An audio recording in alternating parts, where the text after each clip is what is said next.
السلام علیکم، میرا نام ڈاکٹر زاہد شہزاد ہے۔ میں بہاولپور میں urologist, sexologist and public health expert کے طور پہ گزشتہ 20 سال سے میڈیکل کی پریکٹس کر رہا ہوں۔ آج میں نے آپ کو ایک انتہائی اہم موضوع کے اوپر ہیلتھ انفارمیشن دینی ہے۔ کئی پیشنٹ میرے پاس تشریف لاتے ہیں جن کے بچے پیدا ہوتے ہیں اور وہ پیدائشی طور پہ بلائنڈ یعنی اندھے ہوتے ہیں۔ کئی مریضوں کے ساتھ ایسے ہو چکا ہے۔ آج میں نے چاہا کہ اپنے پیشنٹس کو بتاؤں کہ یہ اندھا پن کتنی قسم کا ہوتا ہے، بچے پیدائشی طور پر بلائنڈ یا اندھے کیوں پیدا ہوتے ہیں۔ کچھ تو ایسے ہوتے ہیں جو مکمل اندھے ہوتے ہیں اور کچھ ایسے ہوتے ہیں جو صرف نائٹ پہ ان کو نظر نہیں آتا، رات کو، اور کچھ کلر بلائنڈ ہوتے ہیں۔ تو آج اس کے بارے میں آپ کو بتانا ہے کہ کن خواتین سے جب شادی کی جاتی ہے تو ان میں سے زیادہ تر اندھے بچے پیدا ہو سکتے ہیں، اور اس کے لیے ہمیں کیا کرنا چاہیے، کیا احتیاطیں کرنی چاہیے اور کس قسم کی معلومات رکھنی چاہیے۔ تو سب سے پہلے یہ ہے کہ بلائنڈنس کیا ہے، اندھا پن کیا ہے۔ کسی کو نظر نہ آنا، مکمل طور پہ نظر نہ آنا، یہ مکمل اندھا پن ہوتا ہے۔ اور کچھ لوگ ایسے ہوتے ہیں جن کو صرف رات میں نظر نہیں آتا، جس کو نائٹ بلائنڈنس کہتے ہیں۔ اور کچھ ایسے ہوتے ہیں جن کو کلر میں ڈفرنس کا پتہ نہیں چلتا، گرین کلر، ریڈ کلر یا یلو کلر وہ ان کو نظر نہیں آتے، یہ کلر بلائنڈ ہوتے ہیں، یعنی ان کو صرف رنگوں کی پہچان نہیں ہوتی۔ رات کو اچانک لائٹ چلی جائے یا کسی تھیٹر کی لائٹیں اچانک بند ہو جائیں تو وہ بالکل اندھے ہو جاتے ہیں، ان کو بالکل کچھ نظر نہیں آتا، یہ نائٹ بلائنڈنس ہے۔ ہمارے بہاولپور کے قریب ایک بستی ہے، پوری کی پوری بستی ایسی ہے جن کو رات کو بالکل نظر نہیں آتا، وہ رات کے اندھے ہیں، وہ اندھوں کی بستی کہلاتی ہے کہ وہاں پہ رہنے والے وہ سارے اندھے ہیں۔ تو اب یہ مکمل بلائنڈ بچہ پیدا کس عورت میں ہوگا، یا کن خواتین سے شادی کرنے کے بعد جب بچہ پیدا ہوتا ہے تو وہ ٹوٹلی بلائنڈ ہوتا ہے۔ تو جن خواتین کو انفیکشن ہوتا ہے، خصوصاً وائرل انفیکشن، اس میں کہا جاتا ہے کہ ٹارچ کا انفیکشن ہوتا ہے، ٹارچ TORCH، یہ مختلف وائرسز کے ایبریویشنز اس کو اکٹھا کیا گیا ہے، جس میں ٹاکسوپلازموسس ہے، روبیلا وائرس ہے، اور اسی طریقے سے H انفلوئنزی ہے، تو سائٹومیگالو وائرس ہے۔ یہ ٹارچ انفیکشن جن خواتین کے جینیٹل ٹریک میں ہوتا ہے، جب بچہ ان کو پیدا ہوتا ہے تو ان کی آنکھوں کے اوپر انفیکشن ہو جاتا ہے۔ شدید انفیکشن کی وجہ سے اگر اس کو ٹریٹ نہ کیا جائے تو ان کا سکار بنتا ہے اور ایسے بچے ٹوٹلی بلائنڈ ہو جاتے ہیں۔ تو ایسی خواتین جن کے جینیٹل ٹریک کے اندر انفیکشن ہو، ان کے ساتھ جب شادی کیے اور وہ پریگننسی ہو جائے تو ان کو چاہیے کہ فوری طور پہ ڈاکٹر کو دکھائیں اور اپنے اس انفیکشن کو ختم کرنے کے لیے میڈیسن یوز کریں۔ اور اگر بچہ پیدا ہو اور پیدائش کے بعد اس کی آنکھوں میں انفیکشن ہو، پانی آئے، ریڈنس ہو، فوری طور پہ ڈاکٹر کو چیک کروائیں تاکہ وہ مکمل طور پہ اندھے پن سے بچ سکے۔ اسی طریقے سے یہ جن کو نائٹ بلائنڈنس ہوتی ہے، جن کے خاندان میں یہ بیماری ہے اور ہسٹری ہے، ہمیں پتہ ہے کہ ان کے خاندان کے لوگوں میں رات کو نظر نہ آنے کی بیماری ہے، نائٹ بلائنڈنس ہے۔ عموماً جو لوگ اپنے خاندان کے اندر شادیاں کرتے ہیں ان میں یہ بیماری بہت زیادہ ہو جاتی ہے۔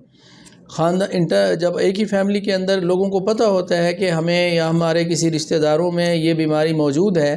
عموماً یہ ایکس لنکڈ ہوتی ہے، یہ ایکس کروموسومز کے اوپر ہوتی ہے، اور یہ آٹوسومل ریسیسو ہے،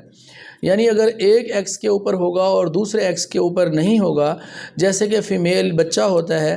جو فیمیل بچی پیدا ہوگی وہ ایکس کروموسوم رکھتی ہے، تو ان میں عموماً کیریئر ہوتی ہیں، لیکن میل کے اندر ایک ایکس ہوتا ہے اور ایک وائی ہوتا ہے۔ تو ایکس کروموسومز کے اوپر اگر جین موجود ہے اور وائی کے اوپر تو ہوتا نہیں، تو ایسے بچے جتنے بھی بیٹے پیدا ہوں گے، جتنے بھی میل بیبیز ہوں گے، وہ تمام کے تمام نائٹ بلائنڈ ہوں گے۔ بیٹوں کے اندر یہ نائٹ بلائنڈنس زیادہ ہوگی۔ اسی طریقے سے جو کلر بلائنڈ ہوتے ہیں، جن میں کلر نظر نہیں آتے، تو جن خواتین کے اندر یا جن کے فیملی کے اندر کلر بلائنڈ لوگ ہیں یا نائٹ بلائنڈ لوگ ہیں، اگر ان فیملیز میں کچھ لوگ شادی کرتے ہیں اور وہ ان کے رشتہ دار بھی ہیں دور پرے کے، تو ان کے اندر چانس ہے کہ ان کا جو بیٹے پیدا ہوں گے وہ کلر بلائنڈ یا نائٹ بلائنڈ ہوں گے، ان کے اندر یہ چانس ہے۔ اور اگر وہ میل بھی کلر بلائنڈ ہے یا نائٹ بلائنڈ ہے اور اس کی فیمیل اس کی رشتہ دار ہے اور وہ کیریئر ہے، تو ان کی بچیاں بھی، ان کی ہاف بیٹیاں بھی نائٹ بلائنڈ یا کلر بلائنڈ ہو سکتی ہیں، کیونکہ ان کی جو مدر ہے وہ کیریئر ہے لیکن وہ نائٹ بلائنڈ نہیں ہے، اور یہ خونی رشتہ داروں کے اندر یہ چیز ہوتی ہے. تو ایسے لوگوں کو اس بیماری سے بچنے کے لیے کہ وہ مکمل بیماری سے بچنے کا میں پہلے بتا چکا ہوں کہ مکمل نابینا پن یا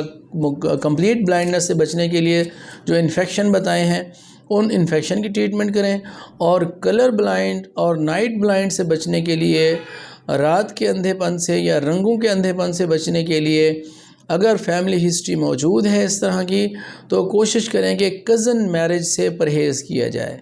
کزن میرج نہ کی جائے، کیونکہ اس سے پھر پورے کا پورا خاندان، پورے کا پورا قبیلہ، پورے کی پوری بستی جو کہ آپس میں شادیاں کرتے ہیں ان کے اندر یہ بیماری چلتی جائے گی اور کئی لوگ اس وجہ سے ہینڈی کیپڈ ہو جائیں گے، رات کو کام نہیں کر سکیں گے یا کلر بلائنڈ ہونے کی وجہ سے وہ صحیح ڈفرینشیٹ نہیں کر سکیں گے اور ڈیفرنٹ شعبہ جات میں کام نہیں کر سکتے. تو ایسی ہسٹری اگر کسی میں ہے تو ایسے گھرانے میں شادی کرنے سے، ایوائڈ کرنے سے آپ یہ بچ سکتے ہیں. تو یہ آپ کو بتانا تھا کیونکہ کافی پیشنٹ ایسے آ رہے ہیں جن کے بچوں کے اندر یہ شکایت ہے اور یہ کنجینیٹل میں نے بتایا ہے. کچھ بیماریاں ایکوائرڈ بھی ہوتی ہیں، یعنی نائٹ بلائنڈنس اگر پیدائشی کسی کو ہے تو وہ ان وجوہات کی وجہ سے ہے، لیکن کچھ ایسے انفیکشنز ہوتے ہیں، کچھ ایسی کنڈیشن ہے جس میں یہ بعد میں بھی نائٹ بلائنڈنس ہو سکتی ہے، جس میں ملٹیپل انفیکشنز ہیں، ٹراماز ہیں، تو ان کی وجہ سے بھی اگر یہ پرولونگ ہو جاتا ہے تو نائٹ بلائنڈنس شروع ہو سکتی ہے. یہ ایکوائرڈ ہے. ایکوائرڈ کا مطلب یہ ہے کہ پہلے آدمی بالکل ٹھیک تھا، رات کو بھی اس کو ٹھیک نظر آتا تھا، دن کو بھی ٹھیک نظر آتا تھا، لیکن اس کی آنکھیں خراب ہوئیں، کوئی اس کو انفیکشن ہوا، کوئی اس کو چوٹ لگی، کوئی پرولونگ انفیکشن ہوا ہے، اس کی وجہ سے اس کو رات کو نظر آنا کم ہو گیا، یا ڈائبٹیز ان کنٹرول ہو گئی ہے اور اس وجہ سے اس کے پردہ ڈیمیج ہو گیا ہے، اس وجہ سے اس کو نظر آنا بند ہو رہا ہے، تو وہ ایکوائرڈ ہے. یہ ایک جو میں نے بتایا ہے یہ ایکوائرڈ بیماری کے بارے میں نہیں ہے. یہ پیدائشی جن بچوں کے اندر جن کے والدین میں یہ بیماری ہے تو ان کے لیے میں نے یہ بتایا ہے کہ مستقبل میں اس طرح کے اندھے پن سے کیسے بچا جا سکتا ہے. یہ کنجینیٹل بلائنڈنس کے اوپر یہ میں نے آپ کو ہیلتھ ایجوکیشن دینی تھی کہ اس میں پھر کزن میرجز سے ایوائڈ کیا جائے. Thank you very much.